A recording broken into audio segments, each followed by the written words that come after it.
kajian rutin kita.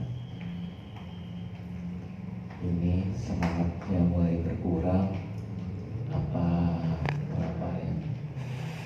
Jadi kita harus ingatkan lagi bahwa taklim Jumat kita setiap Jumat itu dimulai pukul 7 ya, 7 dimulai ya, supaya kita punya waktu yang cukup ya, walaupun sebetulnya tidak cukup juga ya 30 menit ya, untuk kita mendapatkan banyak ilmu dari Ustaz juga. Baik Ustaz, kita mulai saja Ustaz. Assalamualaikum warahmatullahi wabarakatuh. Bismillahirrahmanirrahim. Alhamdulillahi rabbil alamin. Wa bihi nasta'inu ala umurid dunya waddin. Wassalatu wassalamu ala asyrafil anbiya'i wal mursalin, Sayyidina wa habibina wa syafi'ina wa qurrati ayunina wa maulana Muhammadin wa ala alihi wa ashabihi wa dzurriyyatihi ajma'in, amma ba'd. Asyhadu an la ilaha illallah wa asyhadu anna Muhammadar Rasulullah wa ufawwidu amri ilallah, innallaha basirun bil ibad. Hasbiyallahu la ilaha illa huwa alaihi tawakkaltu wa huwa rabbul arsyil azim. Qala Allah ta'ala fi kitabihil karim hikayatan an nabiyillahi Musa alaihi salam. Rabbi syrah li sadri wa yassir li amri wahlul 'uqdatam min lisani yafqahu qawli. Para alim, para asatid, para asatidah, para bapak dan ibu sekalian, hafizoni wa hafizakumullah, bil khusus Bapak Pinca, hadir apa tidak beliau hari ini? Tidak tahu ya. Semoga Bapak Solihin Aji beserta pekerja BRI yang lainnya selalu dalam naungan rahmat, barokah, perlindungan serta bimbingan Allah Subhanahu wa taala. Amin Allahumma amin insyaallah. Pada pagi hari ini insyaallah kita akan mencoba membahas nama dan sifat Allah Al-Jami'u. Al-Jami'u. Al-Jami'u secara umum diterjemahkan dengan yang maha penghimpun. Al-Jami'u secara umum diterjemahkan dengan yang maha penghimpun. Allah itu senang sekali dengan jamaah. Jamaah itu perkumpulan di antara orang-orang yang baik. Allah itu suka. Makanya sehari 5 waktu kita disyariatkan, terutama bagi laki-laki, untuk sholat berjamaah, terutama di masjid. Kalau rumahnya bertetangga dengan masjid atau tempat di mana dia mendengar adzan itu memang dekat dengan masjid. 5 waktu. Terus 1 Jumat sekali kita disyariatkan juga berkumpul, apalagi namanya hari Jumat. Sholatnya wajib berjamaah, namanya sholat Jumat. 1 Jumat sekali. Setahun 2 kali kita disyariatkan untuk sholat Idul Adha dan Idul Fitri. Belum nanti kalau kejadian gerhana atau istisqa, minta hujan, itu juga disyariatkan kita untuk mengerjakan sholat itu secara berjamaah. Terus kemudian setahun sekali kaum muslimin berkumpul di satu tempat yang disebut dengan Arafah. Nah, ini karena memang Allah itu menyukai kebersamaan. Jadi Allah itu menyukai apa? Kebersamaan. Nah, salah satu kebersamaan yang Allah sukai itu kebersamaan di majelis ilmu seperti ini. Saya ulang ya, salah satu kebersamaan yang sangat Allah sukai ini kebersamaan kita di majelis ilmu seperti ini. Saking sukanya Allah, Anda berangkat ke sini tadi kalau hari Jumat kan tidak hanya bekerja tapi plus mau taklim kan. Itu dalam hadis yang sahih, malaikat merendahkan sayapnya, tanda menghormati orang yang hendak menuntut ilmu. Kemudian memintakan istighfar, ampunan untuk kita kepada Allah, termasuk ikan-ikan di lautan seluruhnya. Belum lagi janji Nabi untuk orang yang keluar rumah untuk mencari ilmu agama, itu akan dimudahkan baginya masuk surga. Belum lagi diturunkannya rahmat. Belum lagi insya Allah doa-doa kita juga akan diijabah oleh Allah Subhanahu wa ta'ala. Saya ini ketemu dengan banyak orang, di antaranya itu cerita sama saya bahwa ada banyak hal Ustadz yang saya batin di majelis taklim itu dikabulkan oleh Allah.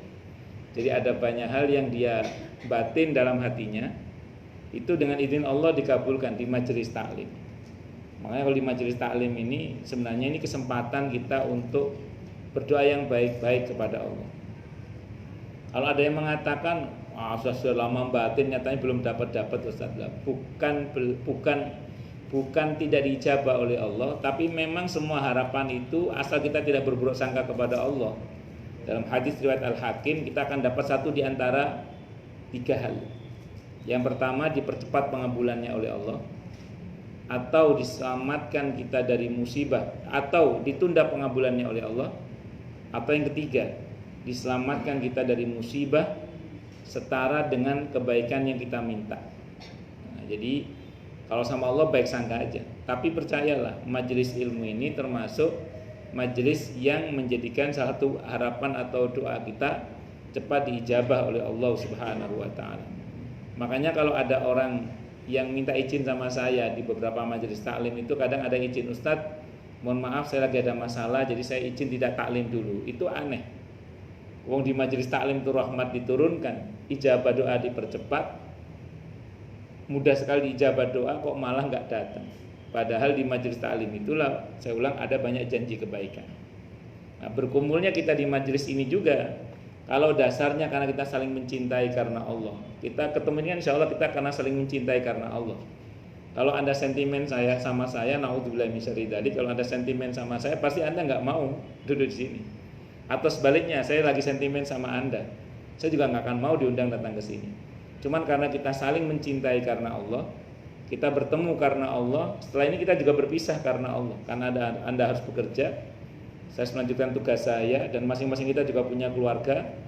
Jadi nggak mungkin kita terus bersama. Artinya kita bertemu ini karena Allah. Tapi setelah ini kita juga berpisah karena Allah. Ini janjinya dalam hadis Sahih Muslim apa coba? Kita akan mendapatkan naungan nanti, insya Allah, pada hari di mana tidak ada naungan kecuali naungan Allah. Dan kalau kita saling mencintai karena Allah, maka kita juga akan dicintai oleh Allah. Nah, jadi banyak keutamaan-keutamaan dari berkumpul di majelis taklim seperti ini. Oleh karenanya kemudian saya ulang ya, Allah sebagai Al-Jami', zat yang maha penghimpun, Allah memang senang sekali menghimpun hamba-hambanya. Makanya beberapa syariat dalam Islam itu bernafaskan jamaah, kebersamaan tadi itu. Belum lagi nanti terkait dengan syariat terkait dengan makan bersama misalnya dalam Islam. Sehingga ada sebuah hadis sahih riwayat Abu Ya'la, Nabi bersabda kama qala, sebaik-baik makanan adalah khairut ta'ami kasratul aid. Jadi sebaik-baik makanan adalah yang dimakan dengan tangan banyak. Tangan banyak itu maksudnya apa? Misalnya satu nampan atau yang sekarang orang pakai daun pisang panjang itu. Nah, itu dimakan bareng-bareng. Nah, ada orang yang ngomong, gila nih Ustadz, saya lebih suka per piring. Ya enggak apa-apa. Cuman maksudnya itu kalaupun makan satu nampan bareng-bareng itu dalam Islam juga ada akhlaknya. Kalau kata Nabi makan dari yang dekat dulu. Nah, jadi jangan begini makannya. Kalau makannya gini, ambil gini, ya gila nih memang kalau itu. Ya, karena udah masuk mulut ke sini. Makanya kalau makan bersama itu kata Nabi dari dekat-dekat dulu, terus ke tengah gitu. Kalau itu enggak gila nih. Tapi kalau itu yang gila nih, yang begitu itu yang gila nih. Nah, itu ya. Jadi Nabi itu Allah itu pokoknya senang terkait dengan kebersamaan. Dan Nabi kita Muhammad sallallahu alaihi wasallam itu tidak senang melakukan perjalanan sendiri, itu enggak suka, selalu bersama. Jadi ada beberapa orang yang menyertai beliau. Jadi beliau tidak suka jalan sendiri, itu enggak suka. Beliau itu kalau jalan mesti ngajak teman. Ya, tentu kalau Nabi yang ngajak ya ditraktir sama Nabi. Jadi singkat kata singkat cerita, kebersamaan itu bagian dari syariat Islam. Nah, nanti di barzah itu juga dihimpun lagi oleh Allah. Ahlur rahmah sama ahlul adab itu dihimpun. Ibnu Mubarak dalam kitabnya Az-Zuhud Sahih Riwayat Al-Maqal itu menyatakan bahwa nanti di kuburan, di alam kubur maksud saya, itu orang yang meninggal yang min ahli rahmah, orang yang dirahmati oleh Allah, sama orang yang min ahli adab, yang diadab, itu couplingnya beda. Apa couplingnya? Beda. Maka untuk mereka yang diadab ini, kata Allah digambarkan di surah ke-40 ayat 46 itu, An-naru yu'raduna 'alaiha ghuduwa wa 'ashiyya. Pagi dan sore Allah tampakkan kepada mereka siksa api neraka. Na'udzubillahi min syarri dzalik.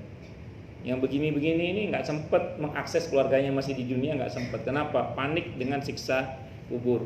Na'udzubillahi min syarri dzalik. Tapi bagi yang min ahli rahmah, yang dirahmati oleh Allah, mereka ini kalau merujuk pada riwayat yang dimaksud tadi, itu bisa mengakses kabar keluarganya yang masih tinggal di dunia. Bahkan terjadi reuni itu, kumpul. Jadi nanti yang baru meninggal kalau min ahli rahmah itu kumpul dengan keluarganya dan meninggal yang sebelum-sebelumnya dan diperkenalkan. Jadi begitu yang bersangkutan meninggal, kan mau disapa itu oleh keluarganya.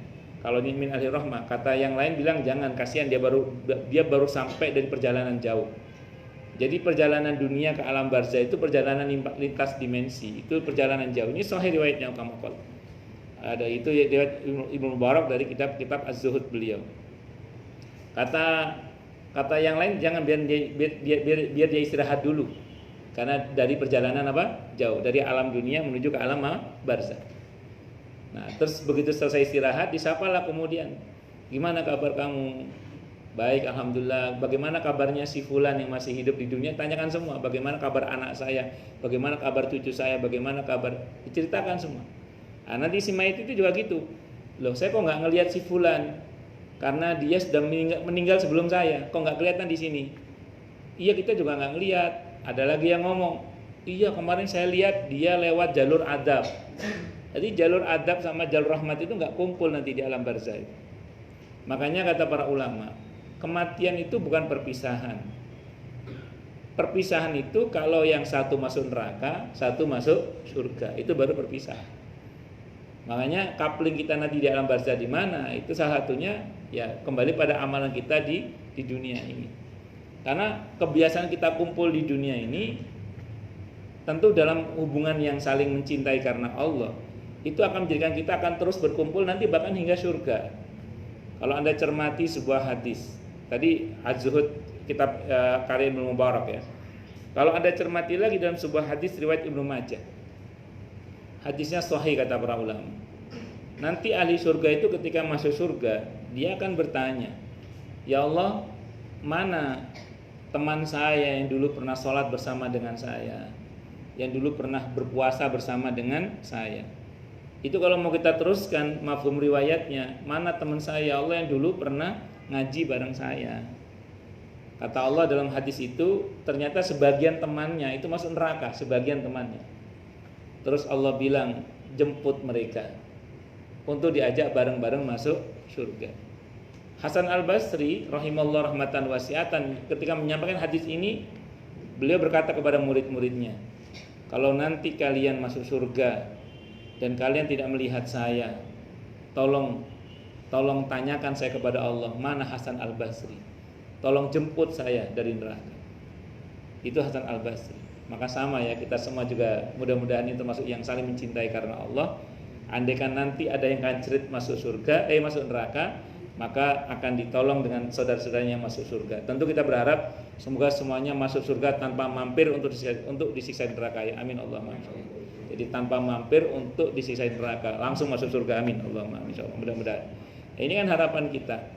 Makanya punya komunitas yang baik itu penting. Loh Ustaz, berarti kita harus membatasi pergaulan. Sebenarnya gini, dalam Islam itu bukan soal membatasi, harus tahu batas. Kalau saya ngomong sama anak laki-laki saya yang sudah mulai beranjak remaja, saya bilang sama dia, Mas, kamu bergaul dengan siapa saja boleh, tapi takarannya harus jelas. Pertama, kamu dengan bergaul itu kamu semakin lebih baik atau tidak, baik hubungannya dengan Allah atau dengan sesama. Kalau iya teruskan, saya bilang gitu. Tapi kalau dengan pergaulan itu dengan siapapun, kalau dengan pergaulan itu kamu justru akan semakin buruk hubungannya dengan Allah, maupun dengan sesama, maka jangan diteruskan, saya bilang. Kecuali kamu dominan, artinya kamu mewarnai dan bukan diwarnai. Ya kayak contoh misalnya ya, ada preman pasar atau preman terminal taubat. Nah, ketika dia preman biasa, preman ecek-ecek, kalau dia nggak pergi dari pasar itu, kemungkinan dia balik lagi. Kenapa? Karena dia nggak dominan. Tapi kalau jaggernya itu bosnya preman yang taubat, itu jangan meninggalkan pasar, jangan meninggalkan terminal. Karena nanti kalau dia tinggalkan pasar sama terminal, nanti pasar dan terminal dikuasai oleh preman yang baru yang nggak bagus, yang jahat. Maka dia tetap jadi preman tuh di pasar itu, jadi preman di terminal itu. Tapi karena dia mempengaruhi, jadi diharapkan preman yang ecek-ecek jadi taubat juga, karena big bossnya taubat, gitu maksud saya gitu. Nah, jadi ini ya batasan pergaulan begitu. Ya pada prinsipnya saya ulang, kita harus mencari kumpulan yang baik. Ya tadi supaya nanti di akhirat kita kumpul bareng-bareng hingga surga. Nah, kalaupun secara umum silakan saja kita bergaul dengan siapapun, yang penting harus tahu batas. Jangan sampai melampaui batas. Ukurannya tadi, kira-kira dengan berhubungan dengan seseorang atau komunitas ini saya semakin lebih baik atau tidak. Kalau tidak lebih baik, mohon maaf, sebaiknya ditinggalkan atau jaga jarak. Tapi kalau kita bisa mempengaruhi, justru di komunitas yang tidak baik itu kita harus masuk untuk mempengaruhi dan bukan untuk dipengaruhi dalam hal ini. Gitu ya. Wallahu a'lam bishawab. Ya saya ulang, Allah itu senang sekali menghimpun hambanya, tidak hanya di dunia, bahkan hingga surga. Makanya hati-hati kalau mencintai, karena cinta itu menjadi salah satu syarat sebab orang bersama. Almar'u ma'aman ahabbah. Seseorang itu akan bersama dengan siapa dia cinta. Seseorang itu akan bersama dengan siapa dia cinta. Maka kalau kemudian yang bersangkutan mencintai orang yang salih, orang yang baik, maka insya Allah dia akan bersama dengan orang yang dicintai itu. Tapi kalau yang dicintai itu justru orang yang potensial masuk neraka karena tidak beriman kepada Allah misalnya, atau ahli maksiat, maka memang sangat riskan kalau kemudian akan sangat rawan sekali kalau kemudian yang bersangkutan itu akan bersama dengan yang bersangkutan nanti di akhirat. Nah, ini mesti berhati-hati meletakkan cinta tadi apa, mesti berhati-hati dalam hal ini. Nah terus kemudian kata al-jami' ini terambil dari akar kata yang terdiri dari huruf jim, mim dan ain jama'ah yang maknanya berkisar pada keterhimpunan. Dalam Al-Qur'an kata jami' itu terulang 3 kali. Jadi dalam Al-Qur'an kata jami' itu terulang berapa? 3 kali. 2 yang menjadi sifat Allah, yaitu di Al-Qur'an surah Ali Imran ayat 9 itu. Allah berfirman, A'udzubillahi samii'il 'aliim minasyaitonir rajim. Rabbana innaka jami'un nasi liyaumil la raiba fihi innallaha la yukhliful mi'ad. Rabbana, wahai Rabb kami, wahai Tuhan kami, innaka sesungguhnya engkau adalah jami'un nas, zat yang akan mengumpulkan seluruh manusia liyaumil la raiba fihi, pada hari di mana tidak ada keraguan di dalamnya. Itu nanti pada hari kiamat setelah yaumul ba'ats ada namanya apa? Mahsyar, tempat di mana manusia semua akan dikumpulkan oleh Allah. Innallaha la yukhliful mi'ad, sesungguhnya Allah tidak akan mengingkari janji.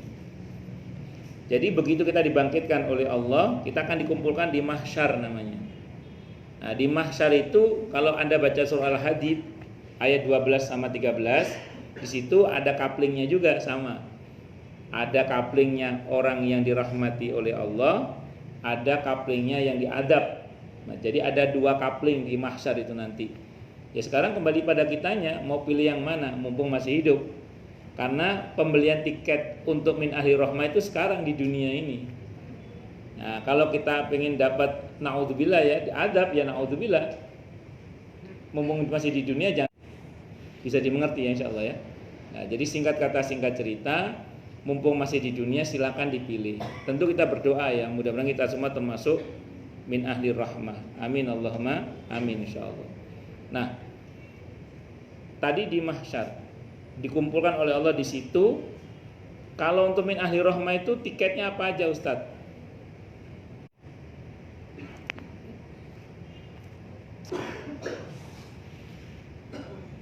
Bluetooth saya aktif, ada yang menggunakan Bluetooth, jadi mau masuk terus. Sebentar, saya anda dulu. Mohon maaf. Baik, saya teruskan lagi. Jadi pada prinsipnya lagi saya ulang ya. Ketika kita ingin ahli rahmah itu ada beberapa tiket yang bisa kita lakukan. Yang pertama ya, kalau kita ingin dapat rahmat itu ada sebuah hadis Sahih Muslim.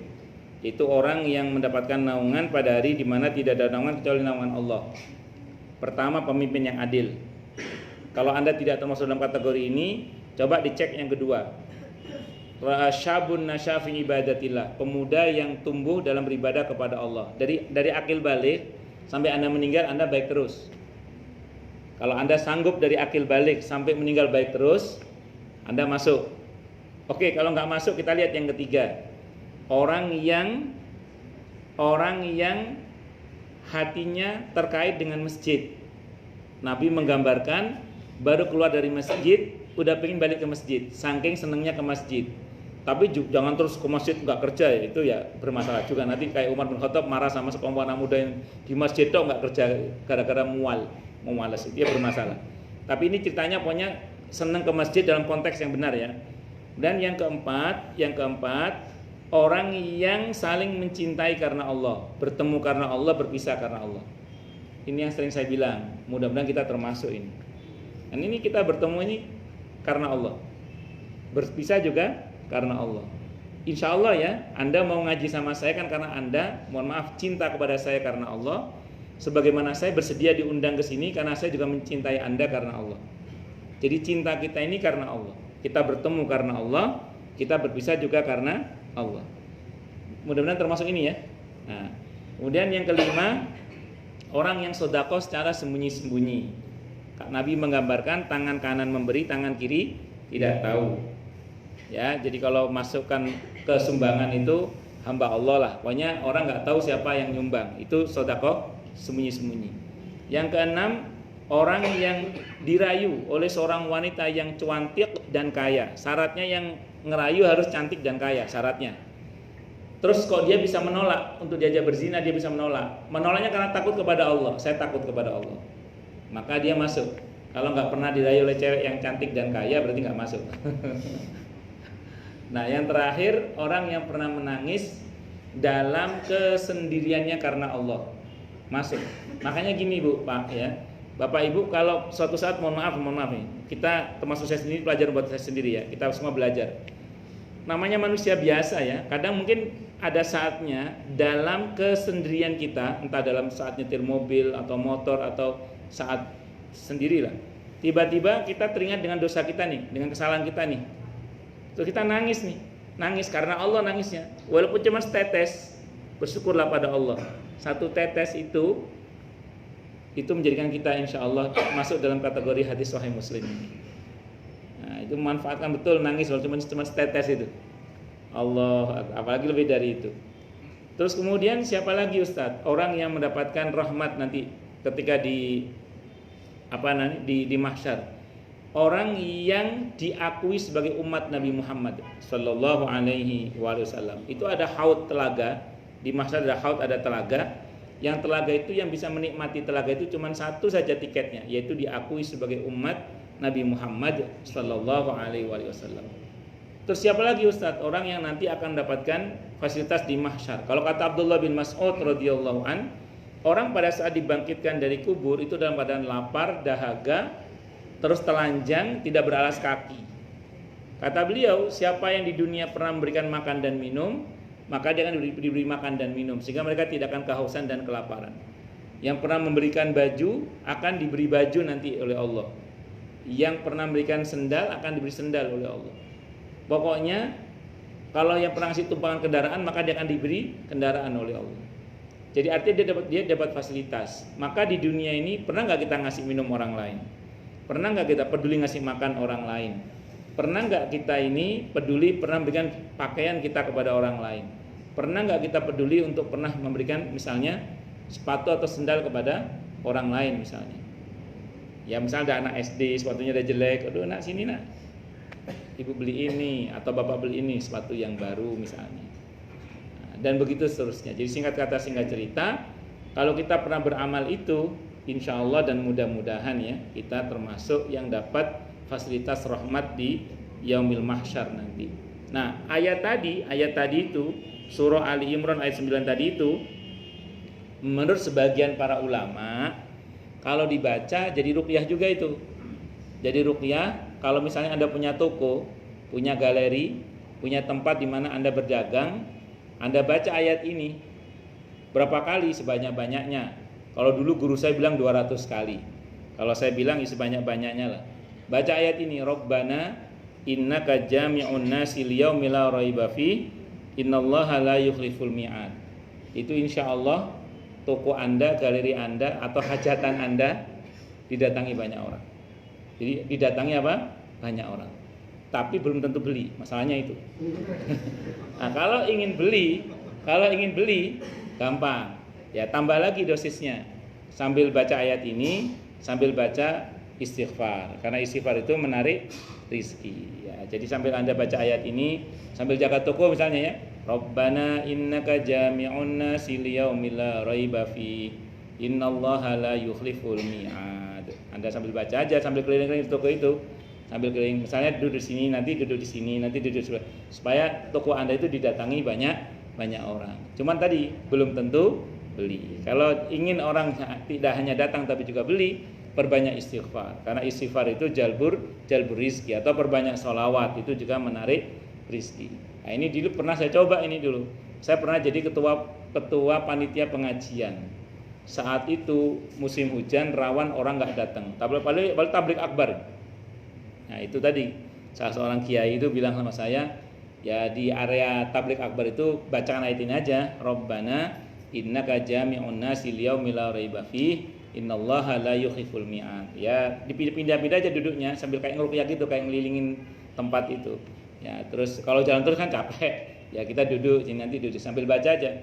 Beliau saat itu bilangnya 200 kali. Cuman kan kalau dalam fikih Islam itu kalau Allah dan Rasulnya tidak menetapkan angka, yang kita nggak harus menetapkan angka. Yang penting baca sebab ini fungsi ruqyah namanya. Apa ruqyah? Itu benar itu, dengan izin Allah yang datang banyak. Bukan hanya banyak bahkan. Yang kedua pas hajatan pernikahan adik saya. Itu juga rawan orang nggak datang ketika itu. Maka kemudian adik saya yang baca, bukan saya, adik saya yang baca di pas acara hajatannya itu, di area di mana kita adakan hajatan itu, adik saya baca. Itu dengan izin Allah tamu di luar dugaan. Tamu di luar dugaan banyak sekali dengan izin Allah Subhanahu wa taala. Jadi kalau Anda mau adakan pameran, Pak, atau punya stand-stand toko tertentu supaya banyak yang mengunjungi, ini bagus ayat ini dibaca. Atau ada hajatan, ya perbanyak bacanya. Rabbana innaka jami'un nasi liyaumil la raiba fi innallaha la yukhliful mi'ad. Ini ada di surah Ali Imran ayat berapa? Ayat 9 ya, ayat 9. Rabbana innaka jami'un nasi liyaumil la raiba fi innallaha la yukhliful mi'ad. Ini ayat tadi, cuman datang belum tentu apa tadi? Beli. Kalau ingin dia beli, maka perbanyak istighfar dan sholawat juga supaya itu menarik rizki. Wallahu a'lam bishawab. Ya, kalau rumah kita ingin tidak sepi dari tamu, banyak tamu datang ke rumah kita, ya perbanyak baca ini. Cuman kalau cuma bertamu doang, ya supaya ada nilai plusnya dengan rezeki kita, misalnya kita punya dagangan, perbanyak baca sholawat dan istighfar. Insya Allah. Ya, saya kira ini semoga bermanfaat. Silakan. Baik ya. Subhanallah, kajian hari ini jadi mungkin menambah semangat kita ya untuk datang lebih tepat waktu, jam 7 sudah mulai taklimnya, karena ternyata banyak sekali berkah dan rahmat yang Allah berikan di kajian kita, di taklim kita ini. Baik, mungkin ada rekan-rekan yang ingin bertanya, silakan. Tanya, protes, marah boleh. Iya, silakan Bu Rita. Waalaikumsalam warahmatullahi wabarakatuh. Ya, betul. Ya. Saya dengar harus misalnya kayak jidat ini harus nempel ke sajadah, nggak boleh terhalang sama ini, sama mukena. Tangan ini lagi tempat, kalau misalnya pakai mukena kan supaya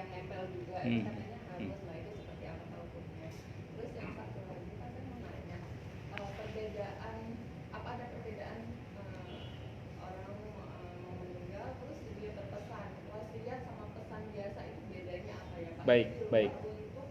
Untuk misalnya pembagian harta dua itu Pak, yang memang ada pesan-pesan yang harus apa saya harus ini memang harus dilaksanakan atau Baik. Prinsip dasar dulu ya. Ketika kita bersujud, ada anggota yang memang pada dasarnya tidak boleh terhalang dengan apapun dari tempat sujud kita, yang ikut bergerak bersama dengan badan kita. Saya ulang, yang ikut bergerak bersama dengan badan kita. Seperti peci saya ini misalnya, atau ibu mekena tadi. Jadi sepatutnya lah ini diberi wilayah ya untuk ini langsung nempel di sajadah atau di lantai di mana kita bersujud. Karena peci atau mukena ikut dalam gerakan kita. Sebagian ulama menyebut tangan juga untuk area sini. Nah, kalau untuk kaki tidak apa-apa, pakai kaos kaki atau pakai sepatu bahkan tidak apa-apa kalau untuk kaki. Sama dengkul nih boleh. Ya kalau dengkulnya dilepas kan nanti robek otomatis ya terbuka auratnya. Maka khusus untuk memang tangan sama jidat ini pada prinsipnya dulu itu tidak boleh ada yang menghalangi untuk langsung nempel di lantai ini dengan benda yang ikut bergerak bersama dengan kita, dengan benda yang ikut bergerak bersama dengan kita. Kalau untuk tangan yang wajib tertutup itu sebenarnya sampai sini aja Bu. Adapun orang yang pakai apa lebihan itu namanya Bu, apa namanya? Apaan manset? Manset namanya itu ya. Ya, yang lebihannya itu nggak harus sebenarnya. Karena yang pokok itu yang harus tertutup ini, segini aja.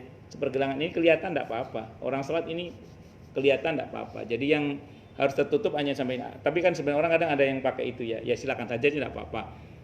Itu kan untuk mengantisipasi kalau ini ketarik mundur gini barangkali ya, supaya ini tetap ada kain yang masih menutupi, walaupun antisipasinya bisa dengan karet nasi uduk ya sebenarnya bisa.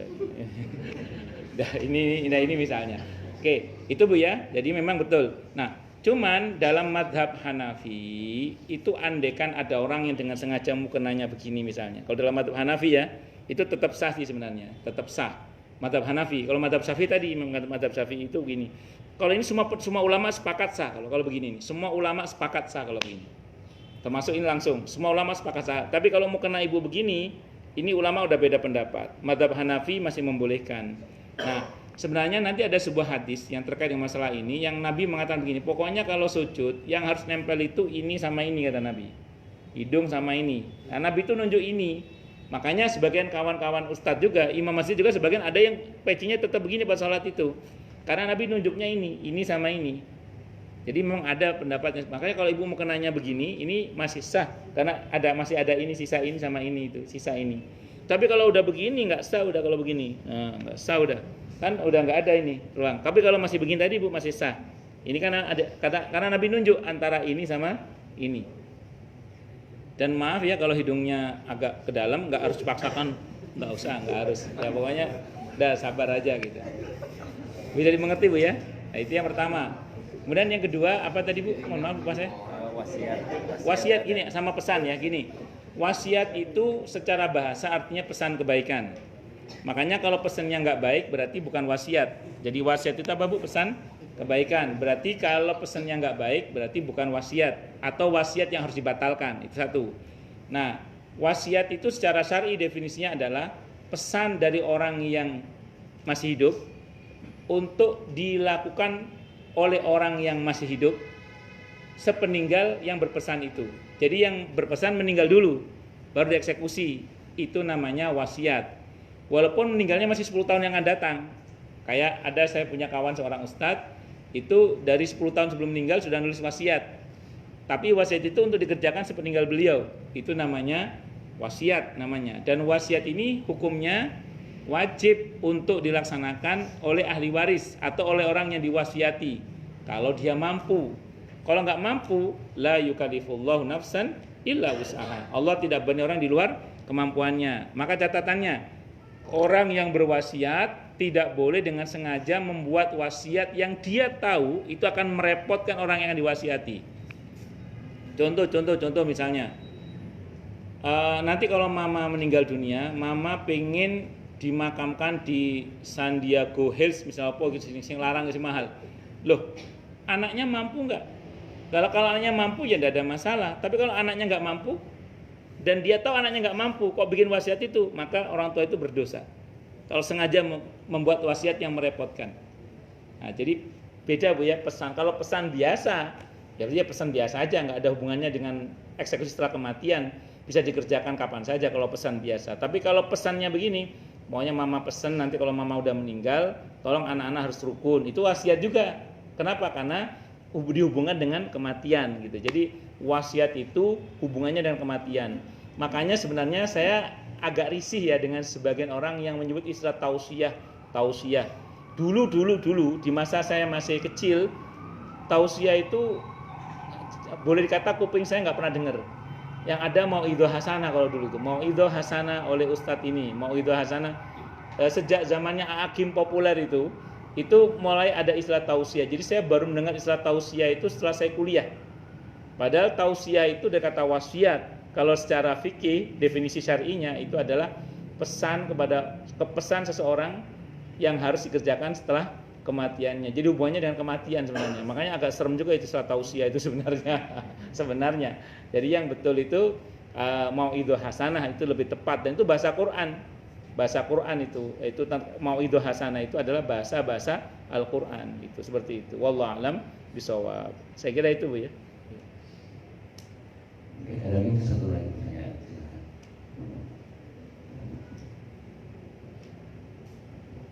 Kalau ada. Ya, kalau ada. Enggak, Pak. Assalamualaikum warahmatullahi wabarakatuh. Waalaikumsalam warahmatullahi wabarakatuh. Dalam setiap bulan dari penghasilan saya itu saya buat itu 2,5% untuk yang memerlukan. Cuman sekarang ini saya punya orang tua itu lagi sakit Ustaz. Jadi akhirnya saya alihkan ke Orang tua. Jadi makanya 2,5%-nya itu tidak saya bayarkan. Yang saya tanyakan apa hukumnya seperti itu bahasanya, sebab Baik. saya merasa apabila kita tidak mengeluarkan 2,5%, kadang-kadang ada yang terjadi hingga kita mengeluarkan Yang sama yang sama atau lebih bahkan. Ya, bagus. Ini namanya Ini namanya Bapak dihadapkan pada dua pilihan antara mengeluarkan 2,5% setiap gajian atau ke orang tua. Kalau harus memilih, artinya kan Bapak dalam kondisi mana Bapak harus memilih.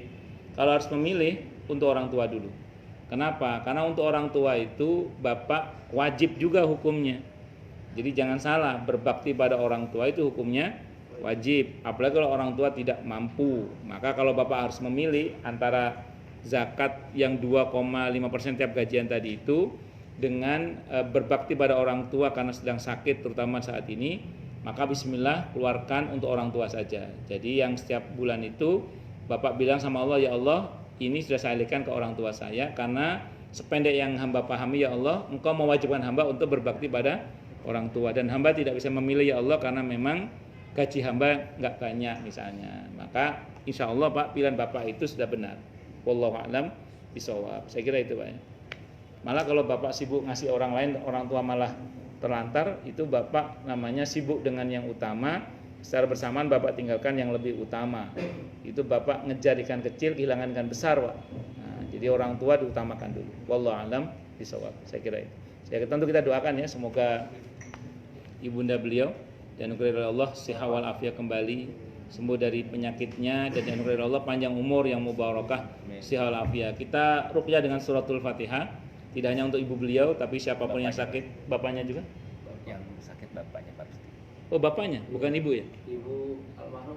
Oh, ini bapak yang sakit ya. Kita doakan ya untuk bapak beliau tadi, dan kemudian dan siapapun yang sakit di antara kita dan keluarga kita. Dan silakan sebutkan hajatnya masing-masing, karena dalam hadis qudsi ketika kita mengatakan iyyaka na'budu wa iyyaka nasta'in, Allah menyatakan wali abdi ma sa'ala, bagi hambaku terserah dia meminta apa saja. Kita bacakan suratul Fatihah, dan pada saat iyyaka na'budu wa iyyaka nasta'in kita ulang berapa kali nggak ada aturan, cuman saya ulang 11 kali supaya Anda agak lebih puas dalam berdoa ketika mengatakan iyyaka na'budu wa iyyaka nasta'in ala hadiniya salihah wa ala kulli niyatin salihah. Allahumma qdi kulla hajatina wa ila hadratin Nabil Mustafa Muhammadin sallallahu alaihi wasallam. Nanti silakan sebut hajatnya masing-masing ya. Al-Fatihah. A'udzubillahi minasyaitonir rajim. Bismillahirrahmanirrahim. Alhamdulillahirabbil alamin arrahmanirrahim maliki yaumiddin iyyaka na'budu wa iyyaka nasta'in iyyaka na'budu wa iyyaka nasta'in iyyaka na'budu wa iyyaka nasta'in Iyyaka na'budu wa iyyaka nasta'in. Iyyaka na'budu wa iyyaka nasta'in. Iyyaka na'budu wa iyyaka nasta'in. Iyyaka na'budu wa iyyaka nasta'in. Iyyaka na'budu wa iyyaka nasta'in. Iyyaka na'budu wa iyyaka nasta'in. Iyyaka na'budu wa iyyaka nasta'in. Iyyaka na'budu wa iyyaka nasta'in. Ihdinas siratal mustaqim. Siratal ladzina an'amta 'alaihim ghairil maghdubi 'alaihim waladdallin. Amin. Jadi Al-Fatihah itu dalam hadis Sahih Bukhari punya fungsi sebagai ruqyah, tapi juga punya fungsi sebagai doa. Kalau yang sebagai ruqyah hadisnya Bukhari. Kalau sebagai ruqyah hadisnya Bukhari. Kalau sebagai doa itu ada dalam hadis qudsi di kitab Tafsir Ibnu Katsir. Itu seperti itu. Kalau mengenai iyyaka na'budu itu, karena di pas iyyaka na'budu wa iyyaka nasta'in itu Allah bilang wali abdi ma sa'ala. Bagi hambaku terserah dia mau minta apa saja. Tadi saya ulang 11 kali itu, Anda bebas mengulang berapapun untuk doa. Tadi saya ulang 11 kali biar Anda lebih puas menyampaikan hajat-hajat Anda kepada Allah. Nah, sekalipun juga cukup, nggak ada masalah. Asal Anda sudah bisa menyampaikan hajat Anda kepada Allah. Wallahu a'lam bishawab. Ya. Baik, karena sudah waktu ya, kita tutup dengan hamdalah. Alhamdulillahirabbil alamin. Semoga kajian kita bisa bermanfaat mubarakah di dini wa dunya wal akhirah untuk kita.